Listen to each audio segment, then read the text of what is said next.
Boa tarde, irmãos. Paz seja convosco. Mais uma vez, Senhor, quero agradecer ao nosso Deus por permitir entrar em contato com a igreja, estar congregando com a igreja por um tempo, né? Durante este tempo em que nós estamos impedidos de nos ver pessoalmente, mas não estamos impedidos de se comunicar, de lembrar um dos outros, orar um pelos outros, né? E principalmente compartilhar um pouco da palavra. Vamos orar. Amado Deus, eterno Pai, em nome de nosso Senhor Jesus Cristo, quero te agradecer, Deus, por este tempo, porque, como diz o nosso pastor, é um tempo preparado desde a eternidade, Senhor querido, para podermos estar comungando, para podermos estar juntos, Senhor querido, buscando a Tua face, glorificando o Teu nome.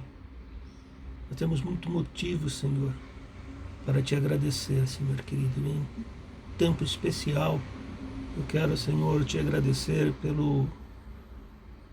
pela saúde do meu irmão Natal. Sabemos que passaram dias difíceis, Senhor querido, do teu servo Natal, mas ele já se encontra recuperado. Sabemos também que outros irmãos se encontram assim também, Senhor, em condições de ansiedade quanto à sua saúde.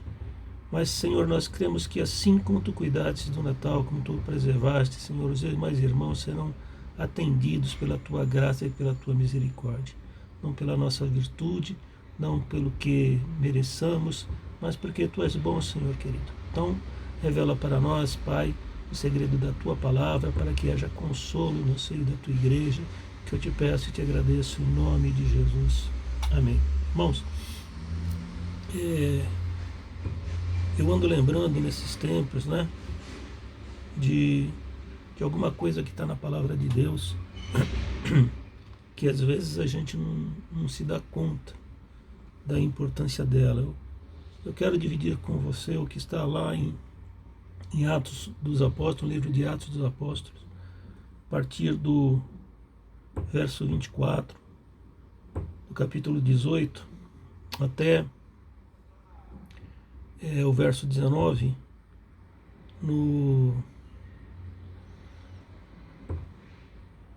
até o verso 5, 19 e 5. Então, nós vamos ler de Atos 18, do verso 24 até Atos 19, verso 5.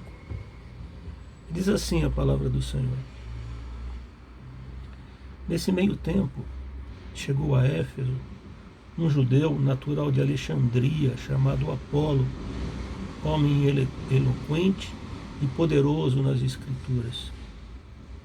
E era ele instruído no caminho do Senhor, e sendo fervoroso de espírito, falava e ensinava com precisão a respeito de Jesus, conhecendo apenas o batismo de João. Ele, pois, começou a falar ousadamente na sinagoga. Ouvindo-o, porém, Priscila e Áquila tomaram-no consigo e lhe expuseram com mais exatidão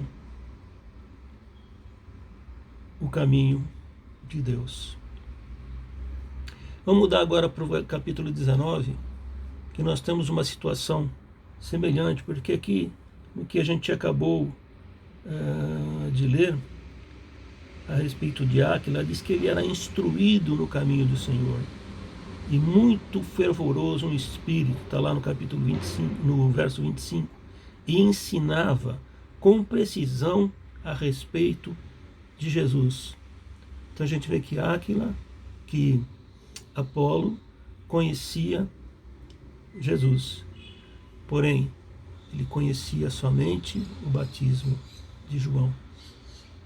No capítulo 19, a partir do verso 1, diz assim, fala de Paulo em Éfeso. Ele diz, e aconteceu que, estando Apolo em Corintos, Paulo, tendo passado pelas regiões mais altas, chegou a Éfeso e achando ali alguns discípulos, perguntou-lhes: recebestes porventura o Espírito Santo quando crestes? Ao que lhe responderam: pelo contrário, nem mesmo ouvimos falar que existe o Espírito Santo. Eles eram discípulos de Jesus, mas não conheciam a respeito do Espírito Santo. Então Paulo perguntou: em que, pois, foste batizados? Responderam-lhe: no batismo de João. E disse-lhe Paulo: João realizou o batismo de arrependimento, dizendo ao povo que cresce naquele que vinha depois dele, a saber, em Jesus. E tendo ouvido isso, foram batizados em nome de Jesus. Aqui nós vemos duas situações bastante parecidas com o que a gente tem atualmente, né? Temos discípulos do Senhor que conhecem parcialmente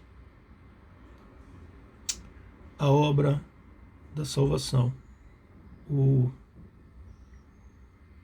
que é necessário à salvação. Pois nós vemos que Áquila, que era conhecedor acerca da messianidade de Jesus, porque ele falava com precisão a respeito de Jesus, conhecia tão somente o batismo de João, que era o batismo de arrependimento. E quando Paulo encontra lá em Éfeso com os 12 discípulos, ele vê a mesma coisa. Eles eram discípulos, porém eles só conheciam o batismo de João e sequer sabiam acerca da existência do Espírito Santo. Ele diz assim: nem mesmo ouvimos que existe o Espírito Santo. Irmãos, o batismo de João, vamos ter uma ideia de batismo como uma cerimônia de purificação. Os judeus entendiam assim, né? Era o Miqueve, era uma cerimônia a partir do qual, né, uma cerimônia de purificação a partir do qual os gentios eram admitidos na comunidade judaica como povo de Deus, tendo passado pelo processo da purificação pela água e pelo aceite, né, do Deus de Israel como o seu Deus, ou seja, purificação e submissão ao Deus de Israel. O batismo de João, ele pregava outra coisa. Ele pregava a purificação mediante o arrependimento. João não está pregando coisa errada, João não está pregando heresia, né? Porque para que haja salvação é necessário que haja arrependimento acerca dos nossos pecados. Mas não só isso, esse seria o batismo de João. Além do arrependimento, há a necessidade da submissão a Jesus como seu Deus, como seu Senhor e Salvador. Por quê? Porque para que haja a salvação é necessário que haja expiação de pecados. E a expiação de pecados, né, da maneira própria como ele tinha que ser feito com sangue puro, mediante a morte, né, de alguém puro, ou seja, isento de pecado. Isso chama-se propiação, né? É a maneira própria pela qual se fazia propiciação, a maneira própria, a maneira adequada pela qual se faria a expiação dos pecados. E essa maneira própria, dentro do plano da salvação,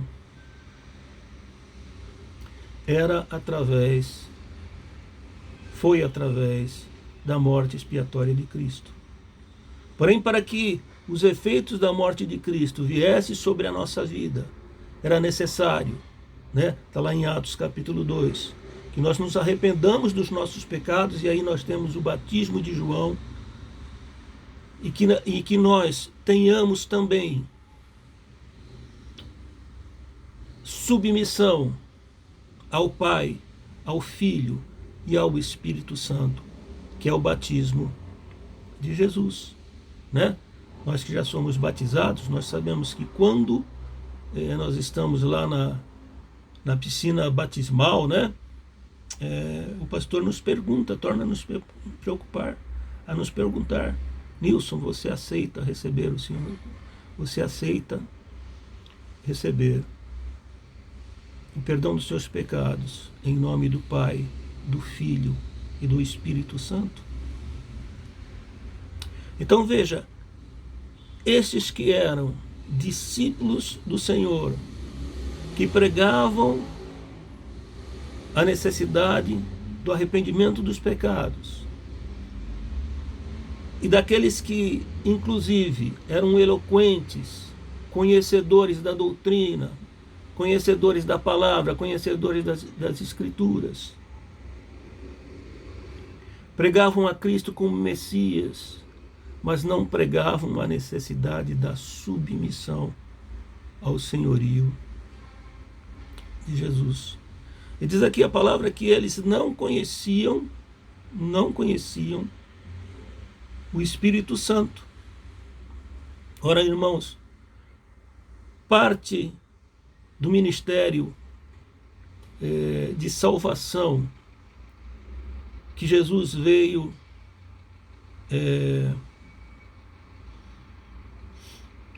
a desenvolver no seu ministério terreno, ele se completa com a vinda do Espírito Santo. E aqui nós temos discípulos que não sabem a respeito da salvação, do plano da salvação, e não conhecem o papel do Espírito Santo no plano da salvação. Quando fala em salvação, lembram-se de Jesus, lembram-se do sacrifício de Jesus na cruz do Calvário, mas se esquecem que Jesus falou que ia nos preparar lugar, mas que mandaria o seu Espírito Santo para que estivesse conosco. Eu vejo que hoje, assim, na igreja nós temos necessidade de estar cada vez mais tendo conhecimento acerca da palavra. A palavra é uma fonte inesgotável de conhecimento rumo à salvação, rumo à vida eterna, na glória com Deus, nosso Pai, com o nosso irmão Jesus e com o nosso Consolador, o Espírito Santo de Deus. É uma fonte inesgotável. O que é que nós sabemos a respeito do Espírito Santo? Não só naquele tempo, porque talvez faltasse algo a ser revelado, mas hoje, com a revelação completa através da palavra, ainda nos falta conhecimento, porque não buscamos esse conhecimento. Nós temos visto pessoas, né, com grande conhecimento bíblico. Na nossa igreja, pessoas com grande conhecimento bíblico, nossos pastores, nosso pastor Carlinhos, nossa pastora Cidinha, pastor Dantas, Inezinha, com grande conhecimento da palavra do Senhor. Conhecimento da letra, conhecimento da prática. E uma das coisas que é característica a todas essas pessoas, são pessoas diferentes, cada qual com a sua personalidade, mas uma característica que todos eles têm é de desejarem ardentemente conhecer mais da palavra. E muitos de nós, de maneira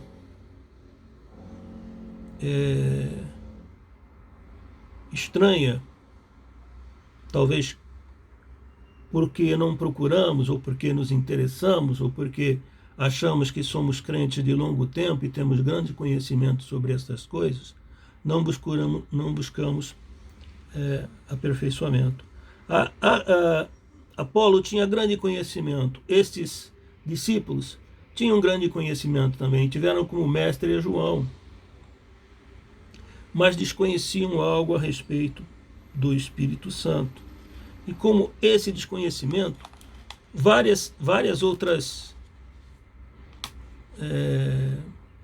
coisas que são importantes para nós, em termos de nos manter firme na palavra de Deus, né? Nos manter coeso enquanto corpo de Cristo e nos manter próximos a Deus, nós negligenciamos por desinteresse, por acharmos que talvez isso não é importante, ou até por julgar que aquilo que conhecemos é suficiente. Se fosse suficiente, Jesus não teria enviado o Espírito Santo como um ato, né, o último ato salvítico do seu ministério terreno. Jesus continua ministrando, exercendo o seu ministério no céu. Ele foi lá preparar lugar. Esse é um ministério. E aquele ministério terreno que se encerrou com a ascensão de Jesus aos céus, na realidade não se encerrou, porque ele continua a ser exercido, né, por meio da igreja, ou através da igreja, por meio do Espírito Santo. Então, a respeito do Espírito Santo, o que nós poderíamos aprender, então, irmão Nilson, assim, numa passada tão rápida, porque agora eu estou começando a entender que talvez eu precise ter um conhecimento maior acerca das coisas de Deus para alcançar a salvação. Olha, lá em João, que é o livro de leitura, que eu ainda não comecei a ler, mas eu vou começar a ler e vou terminar, é o nosso livro de leitura, diz lá acerca do Espírito Santo no capítulo 14. Eu não vou ler todos os versos, mas eu vou ler alguns versos do capítulo 14 e do capítulo 16 de João, que nos revela coisas maravilhosas a respeito do Espírito Santo. E diz assim, olha, no capítulo 16, Jesus prometendo outro Consolador. Capítulo 14, desculpe, a partir do verso 16. E eu rogarei ao Pai, e ele vos dará outro Consolador, a fim de que esteja para sempre convosco. E aqui eu já começo a ficar alegre, porque eu sei que Jesus não está aqui fisicamente conosco. Ele diz, eu vou ao céu preparar lugar. Mas ele diz também que onde 2 ou 3 estiverem reunidos no seu nome, ele estaria. Então não parece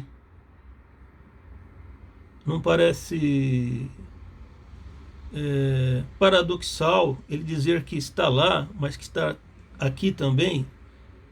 Como é que eu podia ter Jesus aqui presencialmente? Presencialmente ele está no céu preparando o lugar. Ele mesmo falou assim, mas enviarei outro Consolador, a fim de que esteja para sempre convosco. E quando ele diz outro, e aí o que é bonito às vezes a gente procurar entender, né, como isso foi escrito originalmente, né? Essa palavra outro, eu já tive até a oportunidade de estar comentando isso na igreja, né?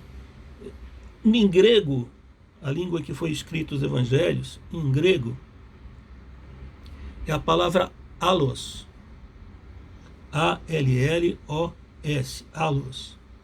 E existe no evangelho 2 palavras que representam outro, que se traduz por outro. Uma palavra é allos, outra palavra é heteros. Allos significa outro da mesma natureza. Hétero significa outro, mas de natureza diversa. Não da mesma natureza, mas natureza diversa.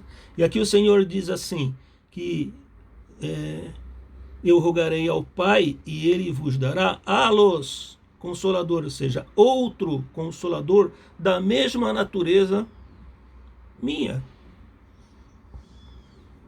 a fim de que esteja convosco até o final do tempo.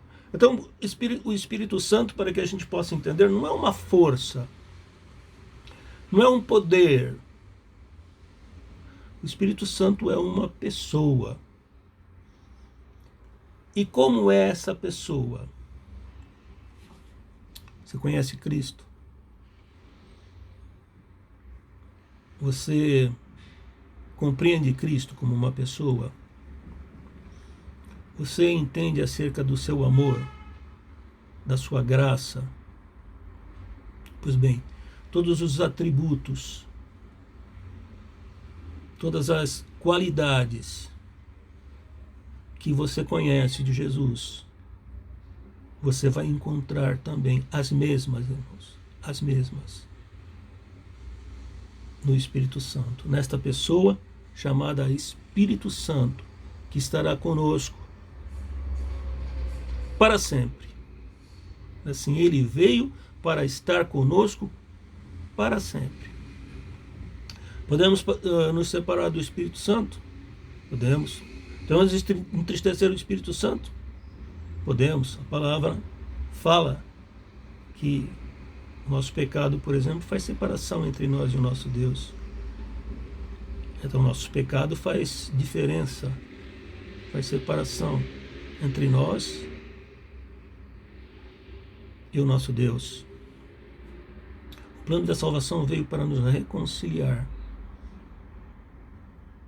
da ofensa, do pecado. Pois se persistirmos entendendo que é só um pecadinho, se nos permitirmos alguma coisa, irmãos, que agrade a nossa carne, mas que não glorifique o Senhor ao mesmo tempo, estamos fazendo como aquele que veio para ficar conosco para sempre, fique conosco, mas afastados, de tal forma que estaremos fora da sua profissão, da sua proteção.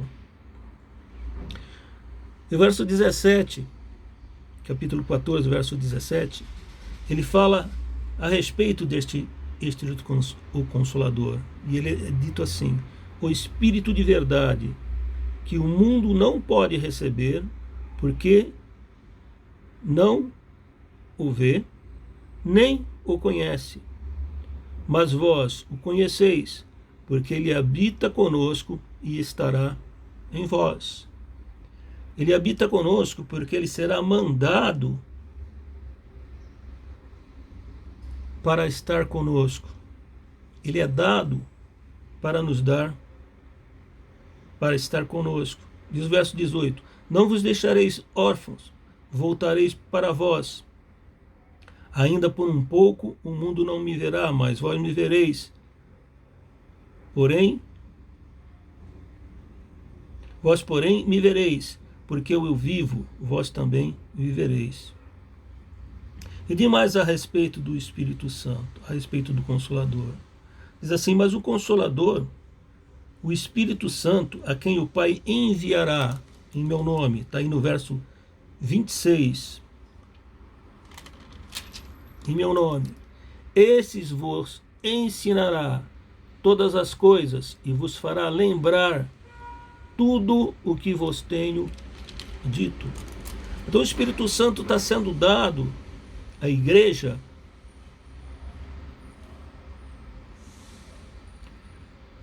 de uma forma especial. Ele tem as características próprias de Jesus, ele diz: outro Consolador da mesma natureza minha, Jesus está dizendo. E ele esse Espírito Santo que será enviado por Deus, assim como eu fui enviado por Deus, ele vos ensinará todas as coisas e vos fará lembrar de tudo quanto vos tenho dito. Irmãos, nós começamos falando a respeito de discípulos. Apolo e os 12 lá que foram tratados por Paulo, que não conheciam todas as coisas. Eles não conheciam todas as coisas a respeito da salvação. Mas diz aqui que o Espírito Santo ensinará todas as coisas. Não há doutrina de salvação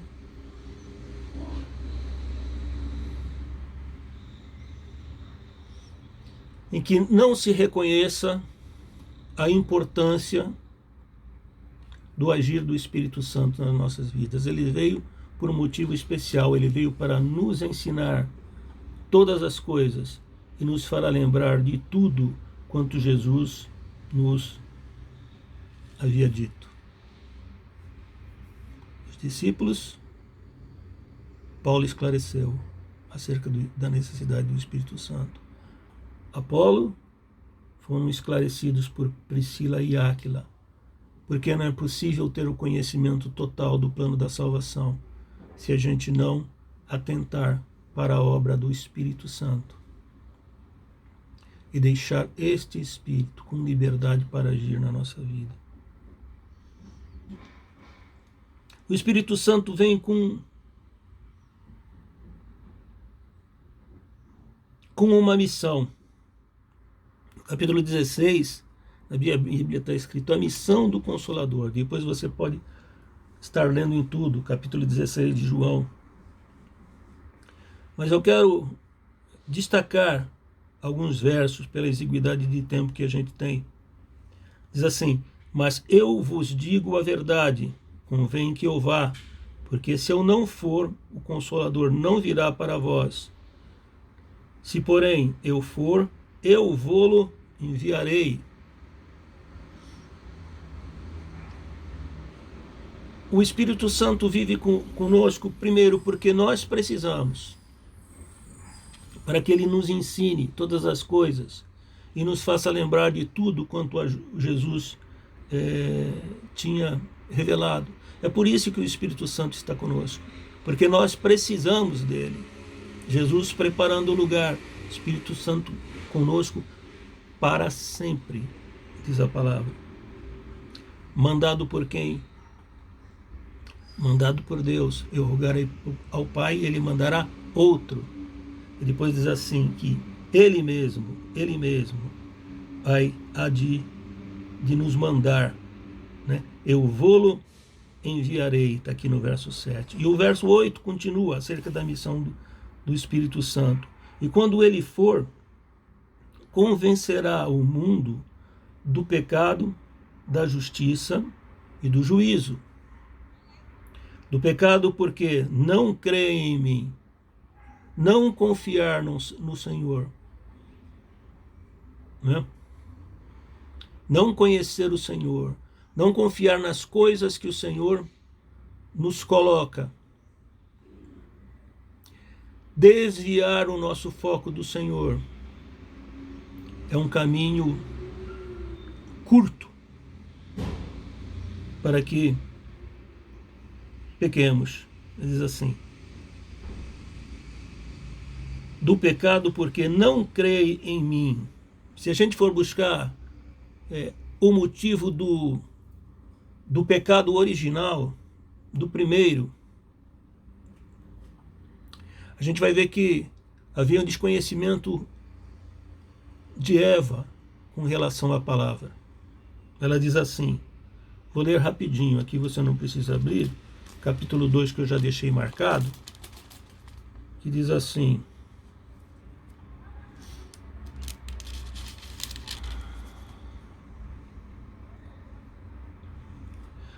mas a serpente, capítulo 3, a partir do verso 1, diz assim: mas a serpente, mais sagaz do que todos os animais selváticos que o Senhor tinha feito, disse à mulher: é assim que Deus disse, não comereis de todas as árvores do jardim?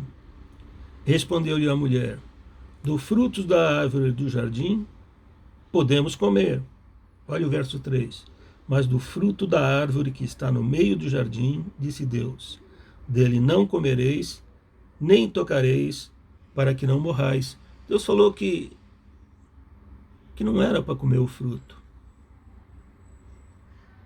mas não era proibido tocar, né? Então mostra aqui que ela não tinha conhecimento total da palavra. E continua aí: a serpente disse à mulher: certo que não morrereis, porque Deus sabe que no dia em que dele comerdes, se vos abrirão os vossos olhos, e como Deus sereis conhecedores do bem e do mal.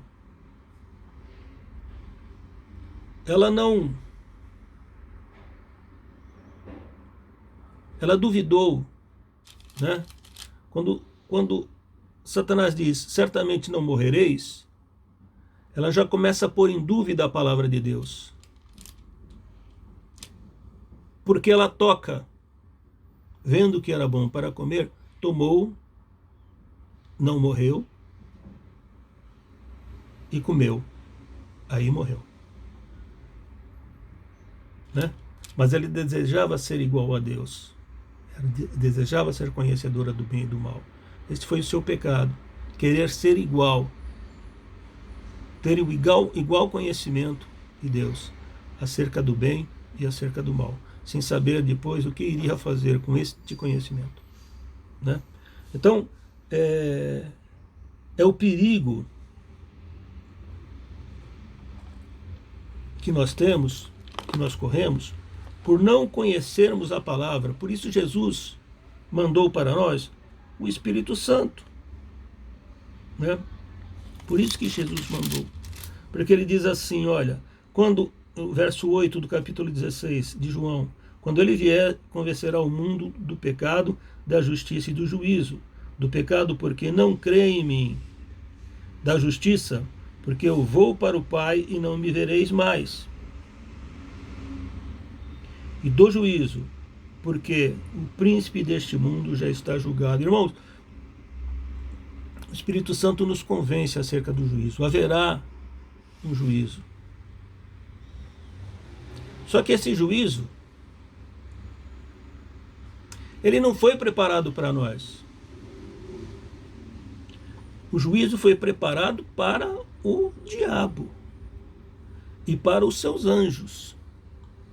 E por aqueles que deixam de seguir ao Senhor e passam a seguir o diabo.